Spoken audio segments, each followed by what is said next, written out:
நம் கர்த்தர் ஜீவிக்கின்றபடியினாலே அவருக்குள்ளாய் நானும் நீங்களும் ஜீவிக்கின்றவர்களாக இருக்கின்றோம். இந்த நாளின் காலையிலும் கூட உங்கள் அனைவருக்கும் ஆண்டவராகிய இயேசு கிறிஸ்துவின் நாமத்தினாலே வாழ்த்துதல்களை நான் தெரிவித்துக் கொள்கின்றேன்.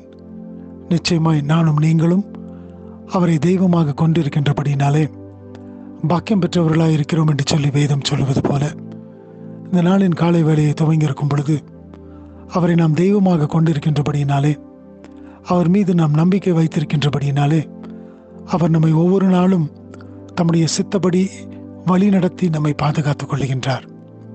இந்த பூலோகத்தில் நடக்கின்ற காரியங்களை பார்க்கும் பொழுது காலை வேளையை நாம் துவங்குகின்றோம்.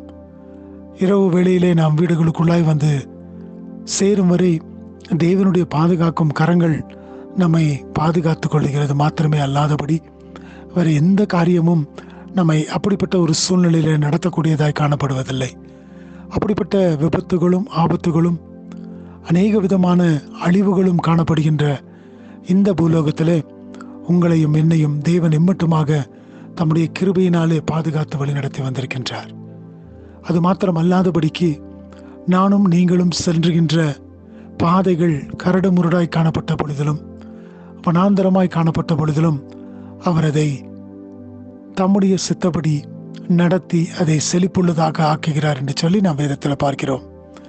ஏசாயா தீர்க்கதரிசியின் புஸ்தகம் 35வது அதிகாரம் 1வது வசனத்தை நான் வாசிக்கின்றேன். Isaiah chapter 35 verse 1.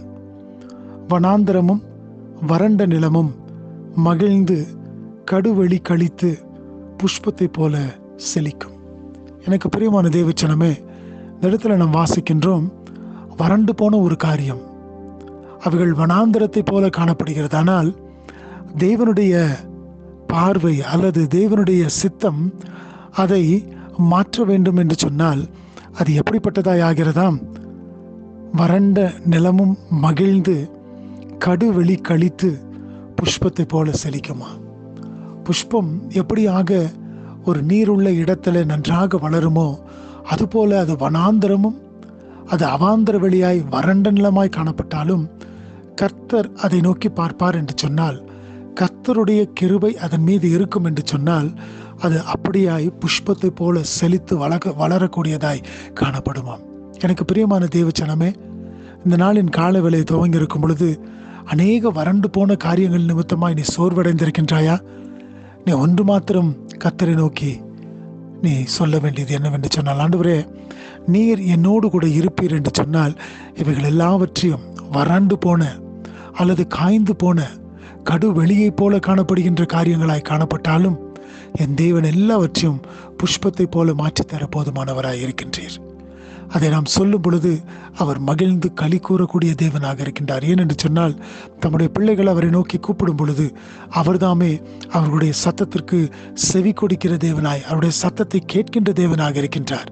எனக்கு பிரியமான மகனே, மகளே, அருமையான சகோதரனே, சகோதரியே, இந்த நாளின் காலவேளை துவங்கி இருக்கும் பொழுது உடைய சூழ்நிலைகள் எப்படிப்பட்டதாய் இருந்தாலும் தேவனுடைய கரங்களுக்குள்ளாய் உன்னை ஒப்புக் கொடுக்கும் பொழுது அவர் எல்லாவற்றையும் புஷ்பத்தை போல செழிப்புள்ள ஒரு நிலமாக மாற்றித்தர அவர் போதுமானவராக இருக்கின்றார். அவருடைய கரங்களிலே இந்த நாளை நம்ம ஒப்புக் கொடுப்போமா? அவர் உன்னை நடத்த போதுமானவர். துதி கன மகிமை எல்லாம் அவருக்கே உரியதாகட்டும். ஆமென்.